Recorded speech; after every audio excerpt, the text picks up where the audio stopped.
Guys আসসালামু আলাইকুম, আমি রিফাত। একটা নিউ ব্লগ নিয়ে আসলাম, মাই ফার্স্ট ব্লগ। আমি যেতেছি নারায়ণগঞ্জ শহীদ মিনারে বন্দর থেকে। আমার সাথে আছে আমার চাচাতো ভাই জালাল। যেতে বন্দর এসে বললাম, বন্দর ঘাট থেকে একটা ভিডিও করে নিলাম। এটা বন্দর ঘাট। ভিডিওটা কেমন হয়েছে সবাই কমেন্ট করে বলবেন। 2 নাম্বার ঘাট চলে আসলাম বলতে বলতে।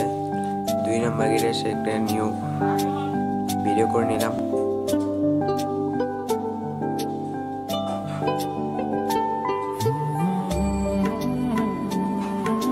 শহীদ মিনারে চলে আসলাম, আমাদের নারায়ণগঞ্জ শহীদ মিনার বেসিক।